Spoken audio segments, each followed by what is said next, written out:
Yung Bible natin. Okay, the book of Kings. Alright? The book of Kings. 1 Kings chapter 19. Okay, dito. 1 Kings chapter 19. Game mga juniors. Sila ba tayo? Sulitin nyo yung pagiging juniors nyo. Ilang buwan na lang. Ilang people na kayo. Dito na kasalaw. Okay. 1 Kings chapter 19. Nakita nyo na? Okay, verse 1 hanggang verse 21. At pero I will just read some verses for the sake of time. In verse 1 ng chapter 19 ng 1 Kings. Ang sabi ng Bible, and Ahab told Jezebel all that Elijah had done, and with on how he had slain all the prophets with the sword. Then Jezebel sent a messenger unto Elijah, saying, so let the gods do to me, and more also, if I make not thy life as the life of one of them by tomorrow about this time. And when he saw that, he arose and went for his life. He came to Beersheba, which belongeth to Judah, and left his servant there. In verse 4, but he himself went a day's journey into the wilderness, and came and sat down under a juniper tree, and he requested for himself that he might die, and said, it is enough now, O Lord, take away my life, for I am not better than my fathers. Tayo po muna yung mag-pray. Panginoon, salamat po ng maraming ngayong umaga. And we pray, Lord, na tulungan niyo po kami, bigyan po ng tulong sa aming pag-aaral at maunawaan po namin. Salamat po sa mga inyong mga anak ngayong umaga. Buksan niyo po muli ang aming mga puso't isipan at mag-usap po kayo sa amin sa pangalan ni Jesus. Amen. Amen. You may now take your seat.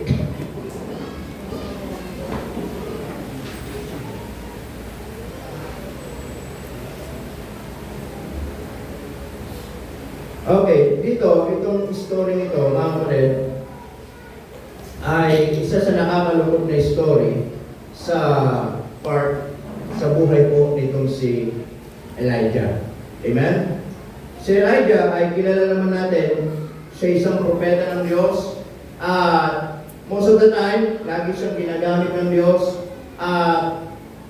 Kung saan siya inuutusan lagi ng Diyos, siya po'y sumusunod at laging pinapakita kung sino at ano ang Diyos sa kanyang buhay.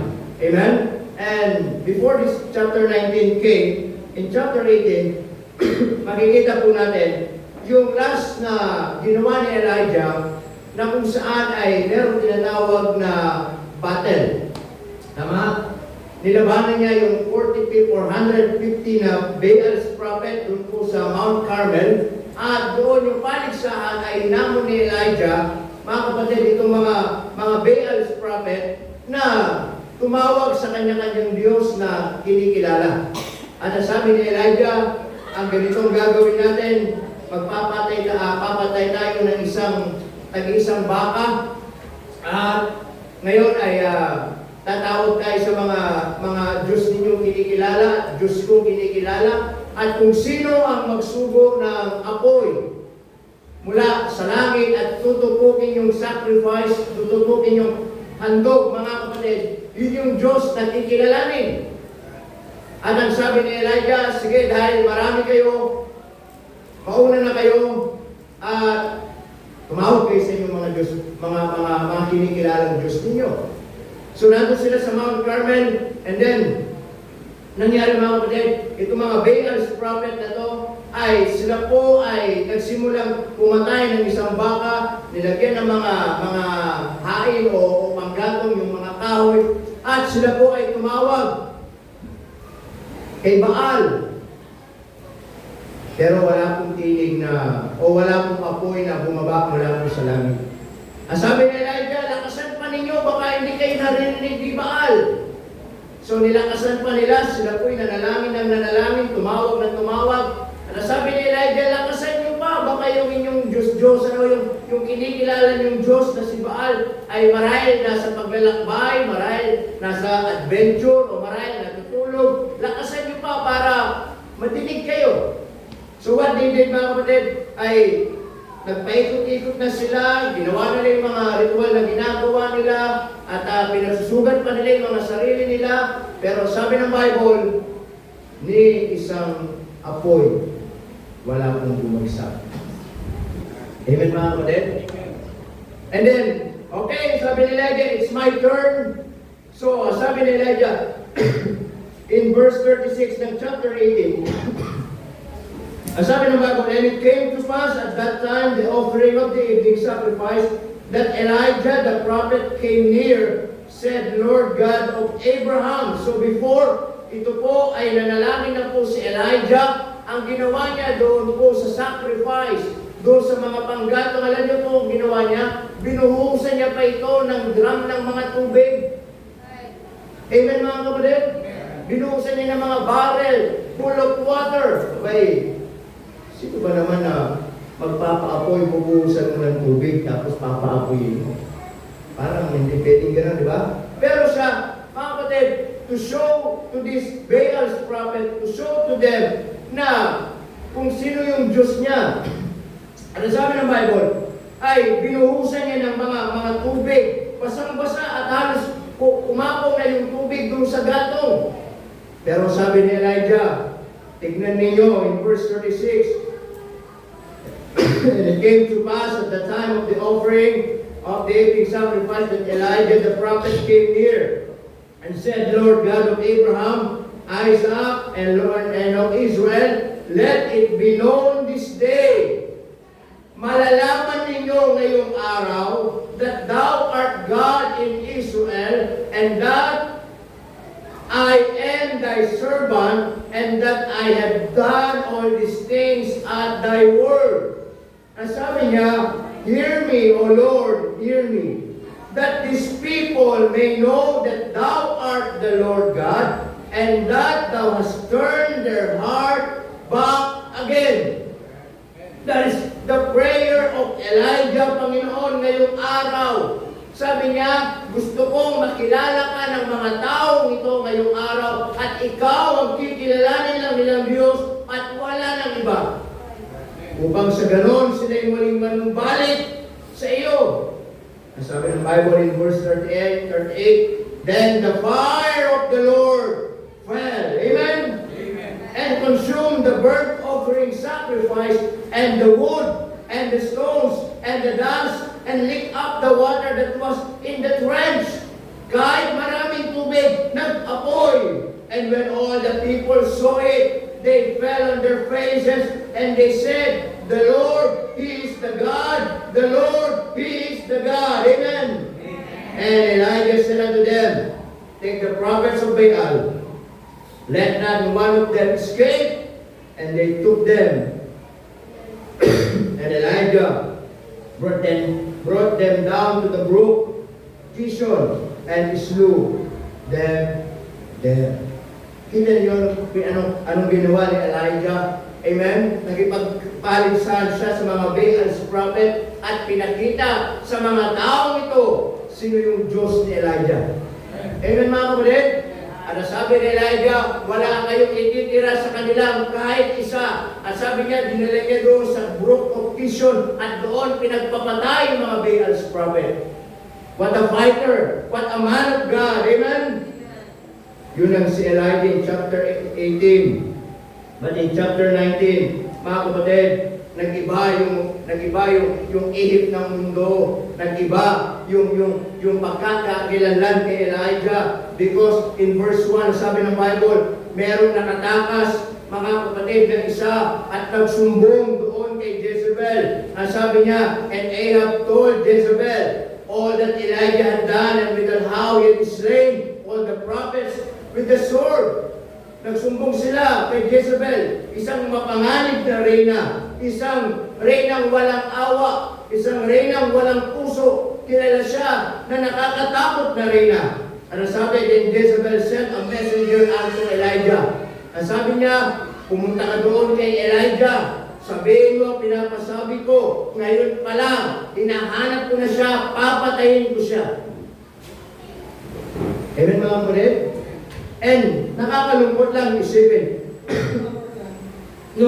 nung sabi ng Bible yan, in verse 2, so let the gods do to men more also, if I make not thy life as the life of one of them by tomorrow about this time. And when he saw that, he arose and went for his life, and came Beersheba, which belonged to Judah, and he left his servant there.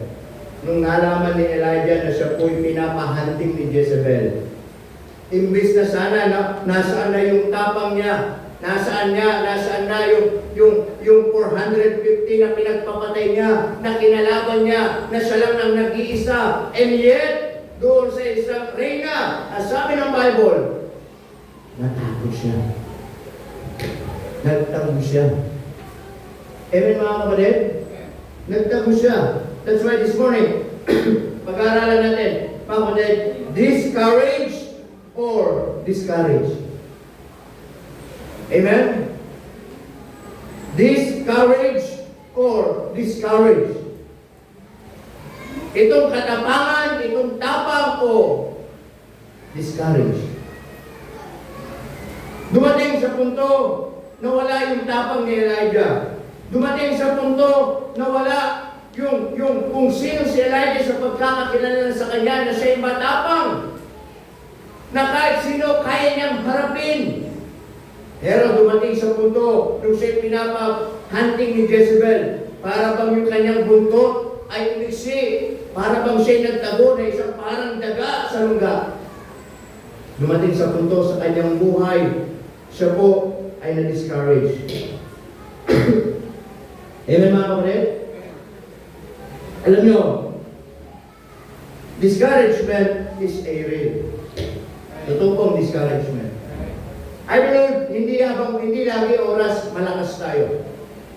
Dumarating din yung time na tayo po ay nadi-discourage. Discouragement, mga kapatid, means a loss of confidence. It means, ito po ay pagsira ng loob natin o panghihina ng loob. Ibig sabihin, yung tinatawag na nawawala na tayo ng kumpiyansa sa sarili. Nawawala na tayo ng pag-asa sa sarili para gawin ang isang bagay o ipagpatuloy ang nais natin ipagpatuloy. Yun ang nangyari kay Elijah. Amen mga kapatid? Nawala yung kanyang buntot na sabi in chapter 18, napakatapang niya. Sabi niya, lalaban tayo. Ako lang mag-isa laban sa 450 na Baal's prophet. Pero nung dumating si Jezebel, pinapahunting siya, nagtago siya. Amen mga kapatid? Now, ang sabi ng Bible in verse 4, okay, ang sabi ng Bible, but he himself went a day's journey. Tumakbo siya. Hindi niya alam kung siya pupunta. At ang sabi ng Bible, pumunta na lang siya doon sa ilang, doon sa wilderness, and came and sat down under a juniper tree. Nakakita siya ng isang punong juniper tree. Umupo siya doon. At habang nakaupo siya doon, nagmumuni-muni siya. At ang sabi ng Bible, look at the word. And he, what? Ano sabi? And he requested. Amen? Humiling siya sa Diyos. Nakiusap siya sa Diyos. At nakakalungkot lang isipin, mga kapatid, yung kanyang request, yung kanyang hiling, ay sana humiling siya sa Diyos, Panginoon, tulungan mo ako. Panginoon, samahan mo ako. Panginoon, palakasin mo ako. Panginoon, ay gabayan mo ako. But because Elijah, he was so discouraged at this moment of time, makikita natin yung kanyang request to God. Amen? His request to God. Ano yung request niya sa Diyos? Nung time na to, discouraged siya. Pero nag-request siya sa Panginoon. Pero imbis na request niyang tulungan siya ng Diyos, pero dahil down na siya, imbis na yung request niya positive, negative yung kanyang request. Nasabi ng Bible in verse 1, anong request niya mga kapatid? He wants to die. Amen? Panginoon, ano sabi niya in verse 4? He requested for himself that he might die. Dati, ang tapang-tapang niya, kahit mamatay ako, ipaglalaban ko ang pangalan ng Panginoon.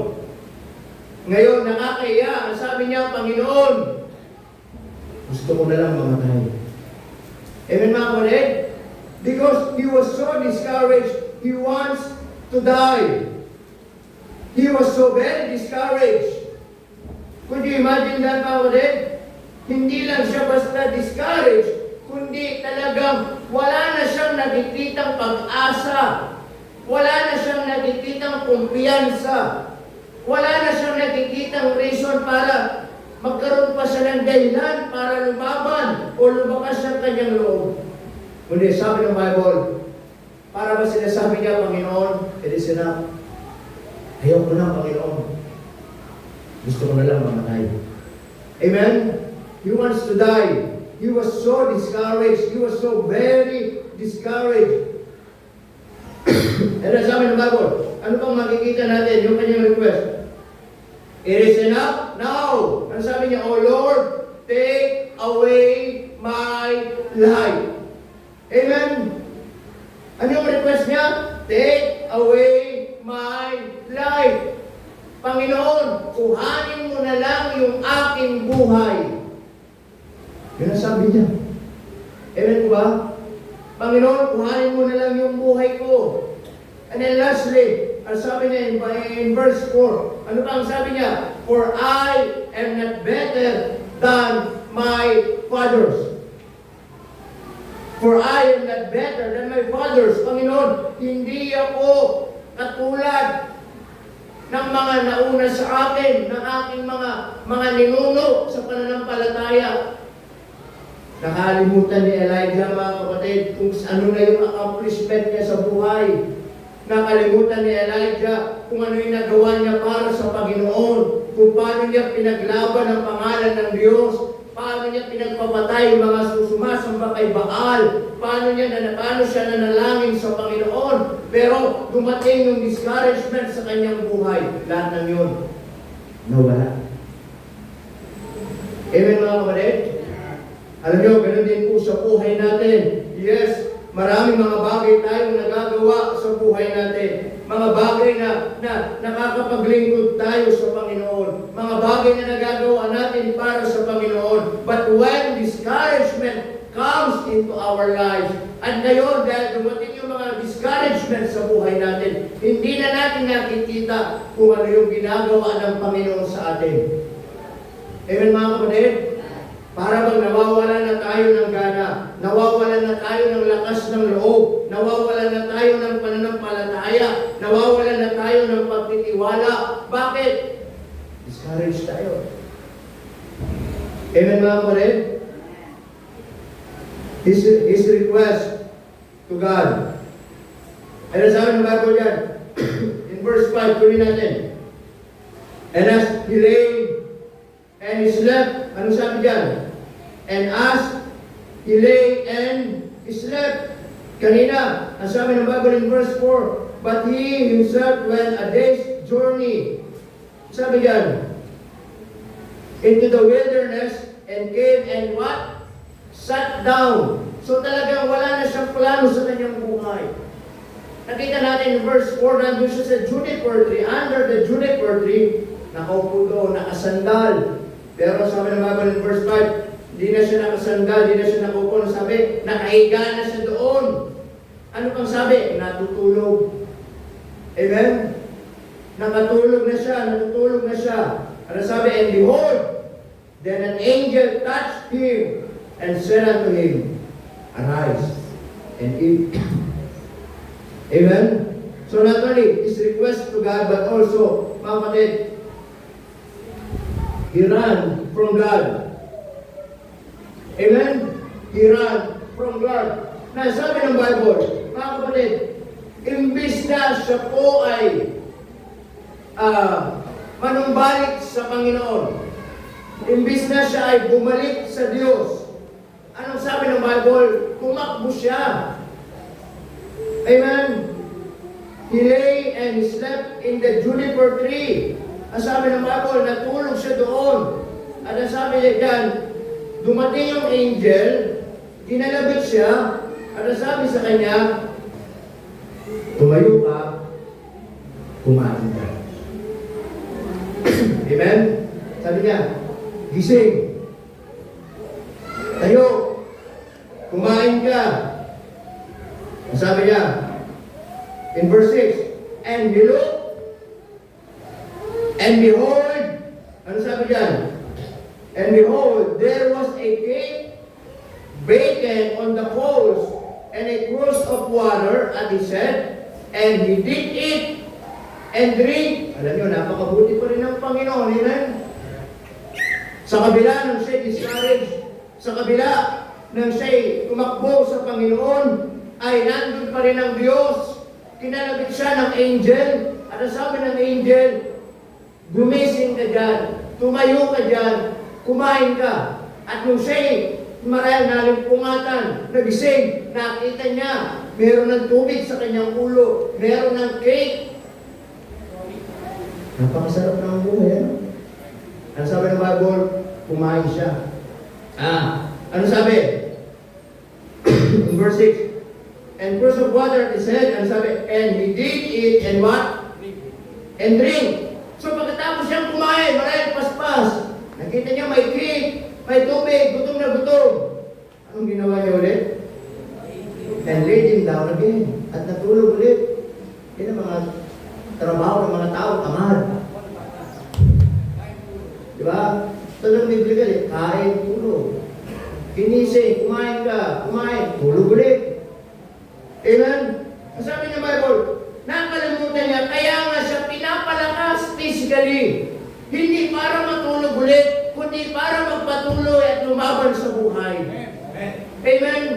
Alam niyo, ganoon din sa buhay natin. In spite of discouragement in our lives, nandiyan ang Diyos. Pinapalakas tayo, pinapatatag tayo, hindi para lalong maghina, hindi para mawala ng pag-asa, hindi para manlukaypay, kundi lalong lumaban sa buhay. Pero dito sabi na, pinalakas siya ng Diyos. Pero sabi, natulog ulit, and laid him down again. And the angel of the Lord came again at the second time. Dumating ulit yung angel and touched him and said, ano sabi ng angel sa kanya? Arise and eat. Sabi niya, Elijah, bakong-bakong din pag may time. Kakakain mo lang. Pero sabi ng dito, in the second time, ano sabi niya? Tumayo ka dyan, kumain ka ulit. Sarap buhay, no? Ano sabi ni Elijah? Ano sabi ng angel? Because the journey is too great for thee. Dahil hindi pa tapos ang laban mo. Amen? Hindi pa tapos ang paglalakbay mo. Kailangan mong kumain. Kailangan mong magpalakas. Dahil ang laban ay malayo pa para sa iyo. Ang ginawa ni Elijah in verse 8, and he arose and did eat and drink. And when, ano sabi ng Bible? In the strength of that meat, ano sabi? 40 days and 40 nights unto Horeb, the mount of God. Amen? So, nung siya'y kumain, ang sabi ng Bible dyan, lumakas siya. Nagkaroon siya ng kalakasan. Pero alam nyo, nung siya'y nagkaroon ng lakas, in fact, anong ginawa niya in verse 9? And he came thither unto a cave, and lodged there. Lumipat naman siya ng pwesto. Nagtago ngayon sa kuweba. Amen? Hindi siya binigyan ng lakas para lumipat lang ng pwesto, malilipatan ng pagtataguan. Amen? Kaya sabi ng Bible, Elijah, kumain ka because the journey is too great for thee. So nung bumalik yung lakas niya, ang sabi ng Bible, pumunta siya doon sa kuweba, nagtago siya doon. Amen? He went to the cave. Makikita po natin. In verse 10, amen? He went to the cave, mga kapatid. And then sabi ng Bible in verse 9. Okay, in verse 9. Sabi ng Bible, and came Peter unto the cave and lodged there. And behold, ano sabi? The word of the Lord came to him. Alam niyo na kahit saan pumunta si Elijah, napakabiyaya ng Diyos. Lagi siyang hinahanap ng Diyos. Amen? Na ganun din sa buhay natin. Kahit ilang beses tayong ma-down, kahit ilang beses tayong mapanghinaan ng loob, lagi nandyan ang salita ng Diyos. First time, second time, third time, for so many times, lagi nagpapaalala sa atin. Magpatuloy tayo. Amen mga kapatid? Ay sabi ng Bible dyan, dumating ulit yung angel of the Lord. Ang sabi niya, and he said unto him, ano sabi niya? What doest thou here, Elijah? Elijah, pinakain ka na ng Diyos. Pinainom ka na ng Diyos. Pinabalik ng Diyos yung lakas mo. Bakit? Anong ginagawa mo ngayon dito? Na hindi ka pinalakas ng Diyos para magtago sa kuweba. Sabi ng boses ng angel, anong ginagawa mo dito? Amen? Can I ask you a same question? What doest thou here, Elijah? Are you discouraged this morning? Are you in a situation right now na parang nawawalan ka na ng pag-asa, napapanghinaan ka na ng loob, that you're so discouraged like Elijah? Pero sabi ng Diyos sa atin ngayong umaga, anong ginagawa mo dyan? Bakit ngayon nandyan ka pa rin sa lugar na ikaw ay discouraged? Hindi mo ba nakikita na sapat ang biyaya ng Diyos? Hindi mo pa ba nakikita na hindi ka pinapabayaan ng Diyos? Hindi mo pa ba nare-realize yung kabutihan ng Diyos? For us or for you, umalis dyan sa kalalagayan na ikaw ay discouraged at ikaw ay magpatuloy. Amen mga kapatid? Ang sabi ng Bible, in verse 13, and it was so when Elijah heard that he wrapped his face in his mantle, he went out stood entering into the cave, and behold, there came a voice unto him and said, and sabi niya, what doest thou here, Elijah? Anong ginagawa mo dyan? Na hindi ka nararapat dyan. Na hindi ka pinalakas para magtago. Amen mga kapatid? In verse 10, ano sabi niya? And he said, I have been very jealous for the Lord God of hosts, for the children of Israel have forsaken thy covenant, thrown down thy altars, and slain thy prophets with the sword, and I, even I only, am left, and they seek my life to take it away. Nakita ninyo, alam nyo, kung magkausap dito ni Elijah, mumurahin ko siya. Sasampalin ko. Takot siyang mamatay, pero ang gusto niya sa Diyos, mamatay na siya. Anong pinagkaiba nun?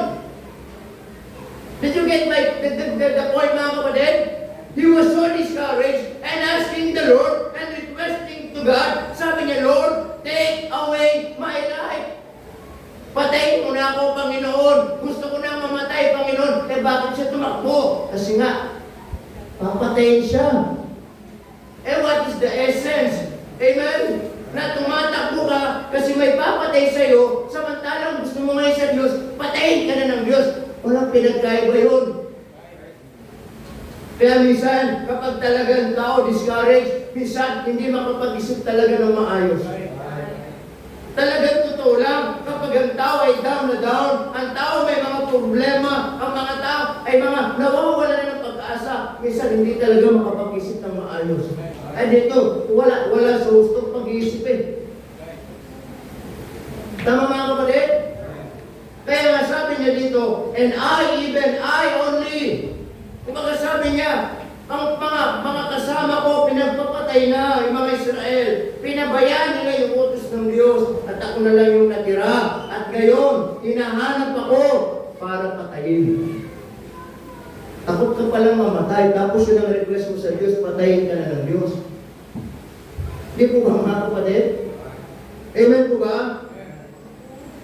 Yun ang request niya sa verse 4. Ang liwanag. Ano sabi niya? Mga kapatid, he requested for himself that he might die. And he said, it is enough. Now, O Lord, take away my life. Oh, Panginoon, kunin mo na ako. Panginoon, kunin mo na yung buhay ko. Tapos ngayon, takot kang pamamatay kasi may papatay sa'yo. Di po ba mga kapatid? Kaya sabi ng Bible dyan, in verse 11, and he said, go forth and stand on the mount before the Lord. And behold, the Lord passed by, and a great and strong wind rent the mountains and break in pieces the rocks before the Lord. But the Lord was not in the wind. And after the wind, an earthquake, but the Lord was not in the earthquake. And after the earthquake, a fire, but the Lord was not in the fire. And after the fire, a still small voice. Amen mga kapatid? Ang sabi sa kanya ng angel, pumunta ka doon sa bundok, tumayo ka doon. Dadaan ng Diyos. Amen mga kapatid? Makita natin, not only he ran from God, but also his return. Sabi niya, pumunta ka doon sa bundok. At ang Diyos ay magpaparamdam sa iyo. Ipapakita ng Diyos yung kanyang kapangyarihan. Ipaparamdam ng Diyos yung kanyang presensya sa iyo. Kaya sabi niya, and stand upon the mount of the Lord, and behold, the Lord passed by. Sabi niya, and a great and strong wind rent the mountains. Nagkaroon ng earthquake, nagkaroon ng strong wind. At ang sabi ng Bible, niliglig yung bundok na nagkaroon ng na-break yung mga pieces of rocks before the Lord. Pero sabi ng Bible, but the Lord was not in the wind. And after the wind, an earthquake, but the Lord was not in the earthquake. Verse 12, and after the earthquake, a fire, but the Lord was not in the fire. And after the fire, ano sabi dyan? A still small voice. Mayroong isang tinig. At yung tinig na yon ay hindi tinig ng anghel. Yung tinig na yon ay tinig na ng Diyos. Ano sabi ng Bible, and it was so when Elijah heard it, that he wrapped his face in his mantle. Binalot niya yung kanyang mukha ng mantel and went out. Lumabas siya doon sa kuweba at tumayo doon sa entering into the cave, doon sa pintuan ng kuweba. Nakatayo siya doon. And behold, there came a voice unto him and said, what doest thou here, Elijah? Sabi ng Diyos sa kanya, Elijah, anong ginagawa mo rito? Amen? Then, a same reason, a same response, sabi niya, and he said, I have been jealous for the Lord God of hosts, because the children of Israel have forsaken thy covenant, thrown down thine altars, and slain thine prophets with the sword. And even I only am left, and they seek my life to take it, ano sabi niya? Away. And the Lord said unto him, ano sabi niya? Go! Ano sabi ng Diyos? Go! Return on thy way to the wilderness of Damascus. And when thou comest, anoint Hazael to be king over Syria. Amen mga kapatid? So sabi ng Diyos dito, umalis ka dyan. Humayo ka, bumalik ka doon sa wilderness, at sabi ng Bible, i-anoint mo si Hazael para maging hari ng Syria. The point is this mga kapatid, hanggat even si Elijah, siya po ay discouraged, nagtago, pero makikita pa rin natin, may plano pa rin ang Diyos sa kanya pong buhay. Amen? He saw the power of God. He feels the presence of God. Amen? Alam niyo mga kapatid, when you are discouraged, God is with you. Amen. If you don't know what you're going to do, God is with you. Amen? Even to the point na hindi na natin alam ang gagawin, God is with us. Even to the point na parang bang nawawalan na tayo ng pag-asa, God is with us. Even to the point na panghihina na tayo ng loob, God is with us. Kahit kung sa panahon na gusto na natin sumuko, God is with us. The point, mga kapatid, even that you are discouraged and trying away, run away from God, nandiyan pa rin ang Diyos. Hindi ka pa rin pababayaan ng Diyos. Amen? And even though the time na kahit down na down ka, time na discouraged ka, listen to me, hindi po umaalis ang Diyos sa atin. Lalo niyang pinapakita kung sino siya. Lalo niyang pinapakita kung ano ang kaya niyang gawin. Just recognize God in your life. Amen. Katulad ni Elijah, hindi niya ma-recognize yung kapangyarihan ng Diyos because he was so very discouraged. Nag-focus siya doon sa wala na siyang magagawa. Nag-focus siya na sabi ng Bible, hindi ako katulad ng mga ninuno ko. Nag-focus siya na ako na lang yung natitira, papatayin nila ako. Nag-focus siya na hindi ko na kayang magpatuloy. Na hanggang dito na lang ako, Panginoon. Na kahit patayin mo ako, Panginoon, hanggang dito na lang ako. Can I ask you this morning, hanggang dyan ka na lang ba? Hanggang dyan ka na lang ba? Are you discouraged? Ang tanong, hanggang dyan ka na lang ba? Yes, napapanghinaan tayo ng loob, napapanghinaan ka ng loob, hanggang dyan ka na lang ba?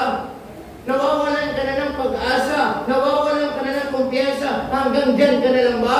Pero sabi ng Bible, yan yung mga reason ni Elijah, pero ang Diyos nagpapadala ng anghel para iparamdam kay Elijah, Elijah, magpatuloy ka.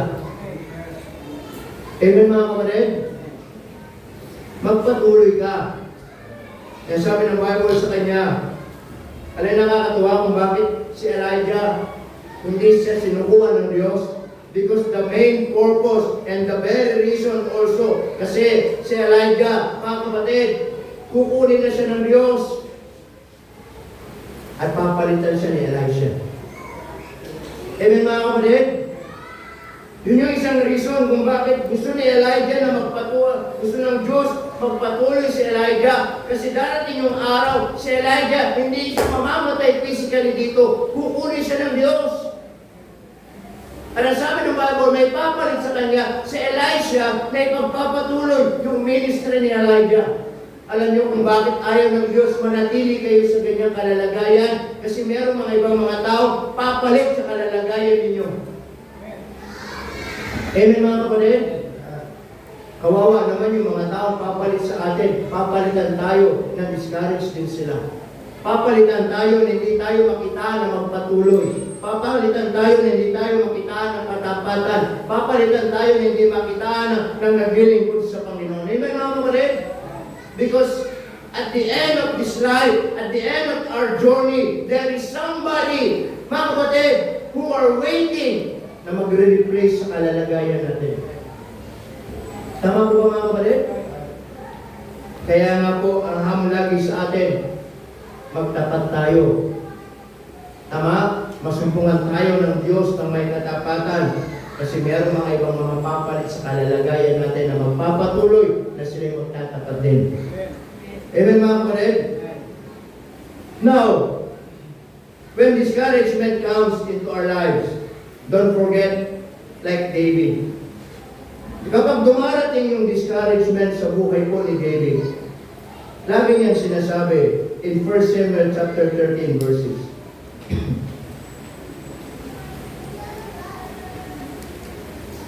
First Samuel chapter 13 verse.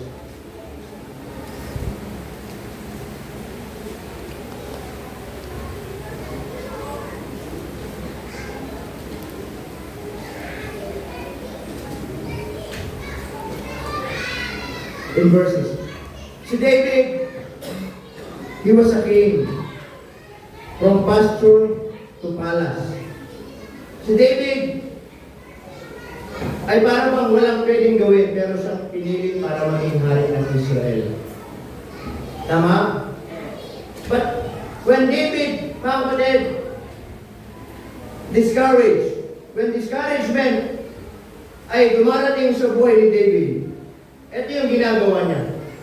And also, ito yung pwede natin gawing sikreto natin kapag dumarating discouragement sa atin. Ang sabi ng Bible, and David was greatly distressed. Amen? He was greatly distressed, for the people spake of stoning him. Discouraged si David dito, kasi yung mga tao nag-uusap-usap, babatuhin siya, papatayin siya.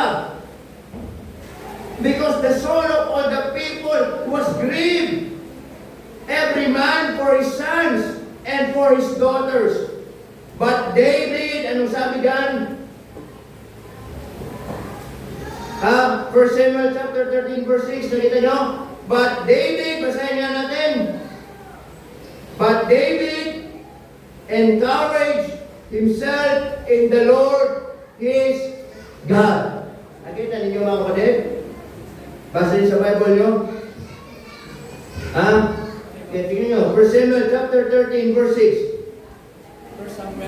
1 Samuel chapter 13 verse 6. With the men of Israel. 1 Samuel. Mali tayo binabasa nyo. Chapter 30, verse 6.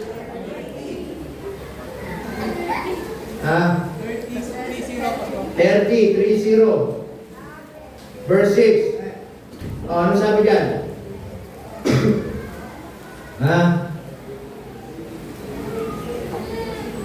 Okay. Ito lagi yung tatandaan. When discouragement comes into our lives, tularan natin si David. Nasabi ni David, and David was distressed, for the people spake of stoning him. Distress siya, papatayin siya. Because of the soul of the people was grieved, galit na galit ang mga tao. Ang sabi niya, every man for his sons and for his daughters. But David, ano sabi? Encourage himself. Saan daw? In the Lord his God. Alam nyo, ang tunay na encouragement, wala po sa pera. Ang tunay na encouragement, hindi rin po sa tao. Amen mga kapatid? Ang tunay na encouragement, hindi doon sa mga bagay na naka-surrounding sa ating pong paligid. When you are discouraged, kahit nasa kwarto ka lang, kahit nasa trabaho ka, discouraged ka, kahit estudyante ka, discouraged ka, kahit nasa bahay ka, discouraged ka, you can pray to God. Ang sabi ng Bible, you can encourage yourself in the Lord. Amen mga kapatid? Ang tunay na magpapalakas sa atin ang Panginoon. And how can we do that? Number one, just think about the Lord. If you're discouraged, think about the Lord. May encourage ka. Amen mga kapatid? Kasi minsan, kapag discouraged tayo, ang dami na naglalaro sa isip natin. At the more na iisip natin yung mga bagay na nandiyan sa mga isipan natin, lalo tayong nawawalan ng pag-asa. Amen mga kapatid? Pero kapag unahin mong isipin ng Panginoon, may encourage ka kung sino ang Panginoon sa buhay mo. Amen po ba? May isip natin yung mga kabutihan ng Diyos, may encourage ka. Maiisip mo yung mga biyaya ng Diyos, may encourage ka. Maiisip mo yung mga pagsubok na nalampasan mo sa tulong ng Diyos, may encourage ka. Just think about the Lord. Not only think the Lord, but also trust the Lord. Amen? If you're discouraged, not only think the Lord, but also trust the Lord. Magtiwala ka sa Panginoon. Amen mga kapatid? Magtiwala ka sa Panginoon. And after that, when you're discouraged, just thank the Lord, trust the Lord, and lastly, just thank the Lord. Amen. Salamat ka, Panginoon. Alam ko, discouraged ako. Pero hindi ako magpipray katulad ng prayer ni Elijah na gusto ko nang mamatay. Kung di balik na ng Panginoon, gusto ko pang mabuhay, Panginoon, para magpatuloy. Panginoon, discouraged ako. Gusto ko pang mabuhay para sa aking mga anak. Gusto ko pang mabuhay para sa aking pamilya. Marami pa kaming plano, Panginoon. Gusto ko pang mabuhay. Di ba napaganda kaysa yung prayer ni Elijah, Panginoon, patayin mo na ako.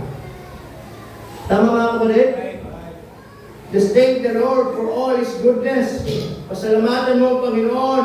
Kahit discouraged ka, alam mo, nandiyan ang Panginoon, hindi ka pababayaan ng Panginoon. Amen. Amen? Kaya si Elijah, siya bumalik sa Diyos. Nagpatuloy, naglingkod. Kasi may plano ang Diyos sa kanyang buhay. Kunin man siya ng Diyos. Kasi may papalit sa kanya. Tama? Ang punto ngayong umaga, mananatili ba tayo sa ganyang lugmok ng buhay that we are so discouraged? Amen mga kapatid? Tama? Hayaan ba natin may papalit sa mga kinukuha natin na yung upuan natin, kinukuha natin ay punong-puno ng discouragement? Amen mga kapatid? Sana magitaan tayo na magpatuloy sa Panginoon. Kaya sabi ng Bible, ang sikreto ni David, and David encouraged himself in the Lord of his God. Amen? If you're discouraged, manalangin ka, isipin mo ang Diyos. If you're discouraged, manalangin ka, isipin mo ang Diyos. Dahil ang Diyos lang ang magbibigay ng kalakasan ko sa atin. Amen. Amen? And this morning, before we end, nasabi nga ng angel kay Elijah, anong ginagawa mo dyan? Bakit nandyan ka? Are you in the same place like Elijah? Are you in the same situation like Elijah this morning? Discouraged ka ba ngayong umaga? Ang sabi ng Panginoon sa atin, anong ginagawa mo dyan? Umalis ka dyan sa kalalagayan mo that you are so discouraged. Encourage mo sarili mo sa Panginoon. Amen? Tayo mo natin tumayo. Tayo po'y manalangin. Pray. Dakila namin Diyos na banal at makapangyarihan po sa lahat. Panginoon, maraming pong salamat for reminding us about Elijah. It's a good thing to know that Elijah, he was so courageous. He was a fighter. But suddenly, nakita namin, nagtago siya. Natakot siya para sa kanya pong buhay. And he was so discouraged. Pero nakita namin, Panginoon, na lagi kayo nandyan para tulungan siya manumbalik. Tulungan siya magpatuloy. This morning, hindi ko alam kung ano yung mga bagay na nagbibigay ng discouragement sa atin ngayong pong umaga. Na marahil napapanghinaan ka ng loob. Marahil nawawalan ka na ng pag-asa. Marahil hindi mo na alam kung anong gagawin. Pero sabi ni David, but David encouraged himself in the Lord. Na tunay na magbibigay sa atin ng dahilan para magpatuloy ay ang Panginoon. Kaya ngayong umaga, habang ating mga ulo nakatungo, mga mata nakapikit, marahil ang Diyos mangusap sa atin ngayong umaga. Are you discouraged this morning? You can come and ask the Lord His strength. You can encourage yourself in the Lord this morning at tulungan ka ng Panginoon para magpatuloy. Na si Elijah, sabi ng anghel sa kanya, kumain ka, uminom ka, malayo pa yung lalakbayin mo. Kumain ka, uminom ka, malayo pa ang laban mo sa buhay. Huwag kang manatili dyan. May plano pang Diyos sa buhay mo. Hanggang dyan ka na lamang ba, kapatid? Hanggang mananatili ka na lang ba dyan? If you are discouraged, umalis ka dyan, malayo pang laban ng buhay mo. At ayaw ng Diyos, makulong ka sa isang buhay na parang hindi mo na nakikita yung pag-asa. Na makulong ka sa isang buhay na parang hindi mo na nakikita yung biyaya ng Diyos. Makulong ka sa isang buhay na hindi mo na nakikita yung kabutihan ng Diyos sa buhay mo. Sabi ng Diyos sa kanya, umalis ka dyan. Umalis ka dyan. Minsan, kailangan natin umalis upang makita natin yung kapangyarihan ng Diyos sa buhay natin. Pero pa tayong panalangin ngayong umaga, the altar is open for you to come. Lumapit sa unahan ngayong umaga, manalangin sa Diyos. Meron ka bang nais yung panalangin? Tulungan ka ng Diyos ngayong umaga. Meron po ba? Amen. Amen.